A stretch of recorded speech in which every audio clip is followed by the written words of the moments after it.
Hello, Chelsea fans and the ones watching at Blue Nation TV. Welcome back. This is Derek here. Always talking about Chelsea, always talking about football. And my perspective is literally based how a fan admires his football club. My discussions are normal, they're not very technical. And yes, if you're here for the first time, if you haven't subscribed to the channel, please do subscribe. Hit the like button, comment, let me know where I can improve, and we could have much better debates over time. The channel has been getting a lot of traction, but let the YouTube do its job in the algorithm. Let them push my video to you. But if you do not like, if you do not comment, it's not going to go out to more fans as you. We're not going to have better debates. So let's get into today's discussions. We have a lot to discuss. Basically, I would like to discuss how the preseason was. I never did give a lot of time to preseasons over the years. The last time I was pretty much interested was when Blue Co had just taken over the club. But that's it. We have moved away from it. Now we have Xabi Alonso. The preseason looked very interesting to me. There are a lot of positives I can draw from our preseason too. Yesterday's game was crazy. If you watched yesterday's game with JDT versus club called Jornom. What's the club called? Let me look at it. The club is called Johor Darul Tazim. Yeah. The penalties had to be called off. The match turned out to be a wrestling game, but it was a good test for Chelsea, right? I didn't expect it to be so fierce, but man, Jarul wanted to keep their consistency of winning. They wanted to go unbeaten, and that's what they have done. I don't know if the penalties would have counted if they would eventually have lost the game. Would that count them as somebody who is losing? Since it's a club friendlies, I don't think any of their winning streak would have been gone to waste. They are on a winning run and they continue doing that. Nicholas Jackson, Uncle Tosin, everyone was fighting, everyone was pushing. We played with a B team. We've seen a lot of difference between the A team and the B team. Not saying all the players were B team. Revelation for this preseason was Marco Palestra, Sherman Love, Nicholas Jackson, Kenda. There are so many players where I feel are really good, really decent. The thing about Kenda was his decision making was brilliant. Not saying Esteva isn't great, but Esteva sometimes overdoes it. But Kenda, you can see his maturity, that he knows when to take on the player, he knows when to dribble, and he knows when to make that pass.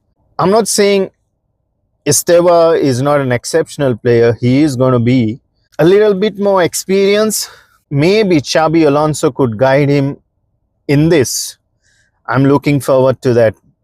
We had two back-to-back preseason games. One was with AC Milan where we won it 3-0. You've seen Xabi Alonso first time using the back three system. Played into his favor. So does Amorim use a back three, right? Let me know in the comments if I've said it wrong. But I do believe that he was much rigid at Manchester United to use his back three system. It didn't work out. Luckily to see that he is losing with the same system of back three for AC Milan's preseason game.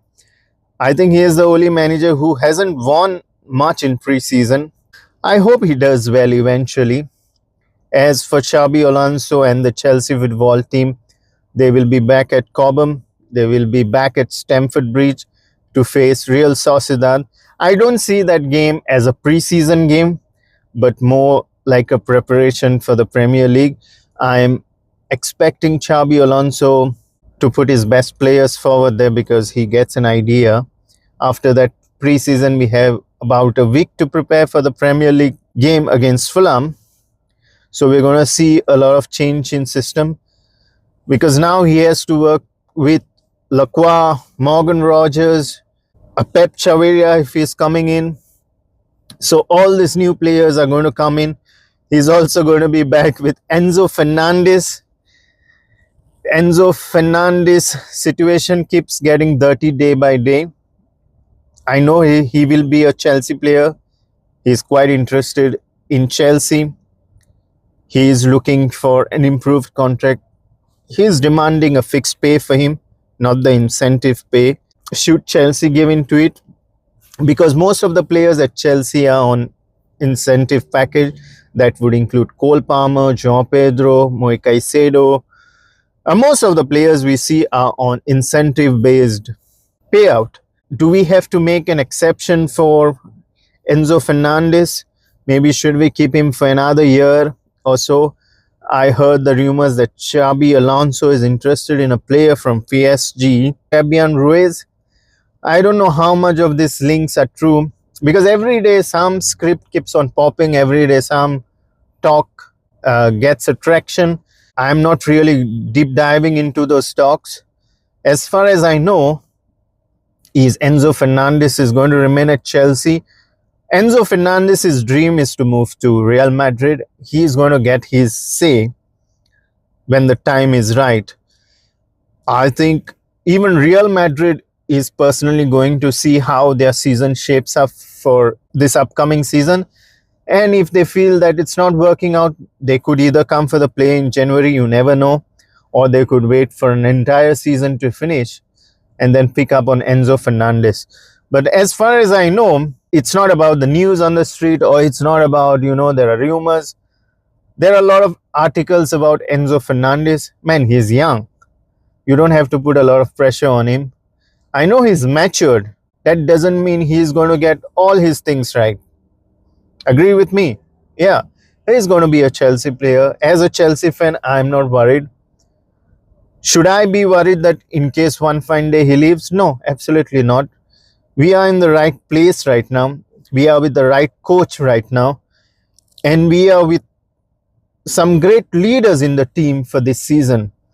I'm looking forward to Chelsea Football Club having a great season, because we made a lot of drastic changes. It's only time that we put the finer pieces together and get our season kick-started. Like I said, I was convinced with a lot of things in the preseason, but one thing didn't convince me was Tosin. I gave him 3 black stars. I don't know, I wasn't really convinced watching him. See, as a fan, I'm not at the pitch. I'm not at the stadium watching Tosin. But when I see it on TV, I could see a lot of mistakes created by Tosin. Even in yesterday's game, Asugo did some error, came to us heavily. We received a goal from there. But Asugo is really a good player. He could be a backup for Caicedo. He's got a good physicality, good stamina, the way Caicedo does it for us. Asugo is a baby Caicedo. A lot many have said it, and I'll go with that, saying that Asugo is a baby Caicedo. He does tremendous amount of work. Letting go of the topic of Asugo, definitely the star player for, I would rate it as 3-star gold performance.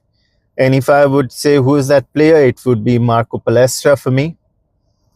He's been the highlight of this preseason for us. He's got the whole preseason. It was a good timing for Palestra that he signed for Chelsea. He gets the whole entire preseason. Xabi Alonso can also work with him. And he's done a lot of work in the preseason. So that's what I admire about Palestra. How it's going to transcend to our Premier League, that's something to watch for, because now he's going to be in the line of competition for Malo Gusto, Reece James. Yes, there's going to be a lot of competition for those slots. In case Malo Gusto moves, then we are going to see something different. So far, with a price tag of 75 million plus add-ons for Malo Gusto, I don't see that deal really happening. Let's wait and watch, Chelsea fans. Another gold star performance was of Nicholas Jackson. Whenever he came on, I was quite impressed by Nicholas Jackson's efforts. His movement of the ball is brilliant. His pressing is brilliant. The only thing what is missing with Nicholas Jackson is his finishing. But you can't deny the fact that his commitment towards Chelsea is brilliant. Another black star, what I would like to give to a player before I forget, is Liam Delap. I believe Liam Delap is quite low on confidence. Yesterday's game, you just seen him that he wanted to prove a point. Has Liam Delap done enough to remain at Chelsea Football Club? It's something that I cannot answer right away. But Chelsea fans, if you're watching this, do let me know in the comments. Have your say of, does Liam Delap actually require a chance? With so many forwards, with João Pedro, who's done amazing again, 3 goal stars for João Pedro. Emega is in, Nicholas Jackson, Delap. So where Delap falls under the pecking order? Oh, it's going to be a headache selecting which forwards you need. But if I were Xabi Alonso, I would keep Nicholas Jackson.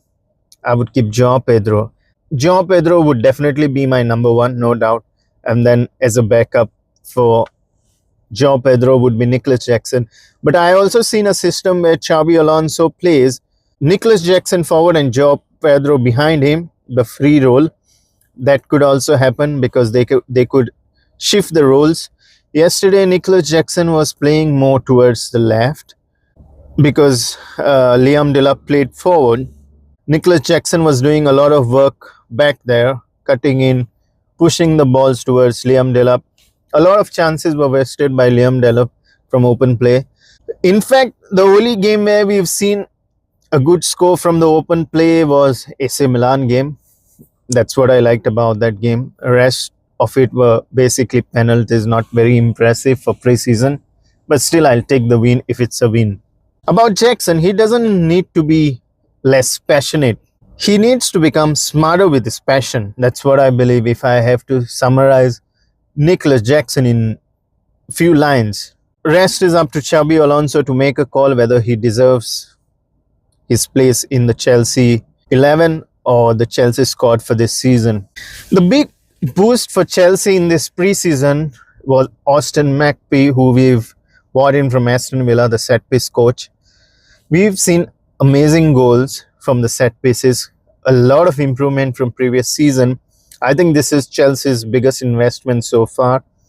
We've seen a lot of improvements in the corners, the free kicks. I loved it, and I think a gold star again to Austin McPhee. Brilliant.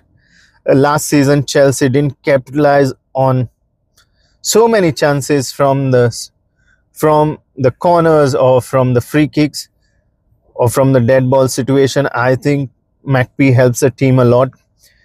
McPhee was also in a WWE mode, right, yesterday. Crazy game, yeah. But a brilliant game to watch, no doubt about it. Now, Chelsea need to get rid a lot of players. Speaking of that, we have an official announcement from Chelsea. We've discussed this multiple times. Trevor Chalobah has completed a permanent transfer to Como. This was expected. Brings his time as a Chelsea player to an end after nearly 2 decades. I mean, I'm sad, but Chalobah wasn't given the respect that he deserved at Chelsea. He wasn't an exceptional player, but did an amazing job. And I think one thing I like about Trevor Chalobah is he's never reacted badly. He's always been professional. Whenever he was put in the bomb squad, he never reacted. He went out on a loan, came back, performed equally the same. He was always committed to the batch. And if anyone is watching this, be someone like Trevor Chalobah. Chalobah is a God-fearing person, always praises God in every situation. I love that about him. He never has that ego. Comes, does his jobs, wins trophies for us. And it's sad in that way, watching him go away. But I think Como is a brilliant place for him. He's going to leave his prime years at Como. I definitely know he's going to be successful there under Fabregas. No doubt about it. It's a sad goodbye for Trevor Chalobah. Let me know if you felt the same as me in the comments. Let the comments blow up. I would like to wrap up this video for today. It's now up to Xabi Alonso who he decides to be his 25-man playing squad. We've got a bloated squad and we need to reduce it. I hope the outgoings are prioritized now and we see concrete steps taken to focus on our best 25 players.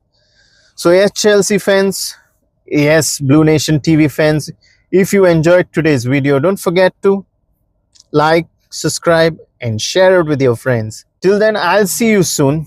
Goodbye for now. Mogaso.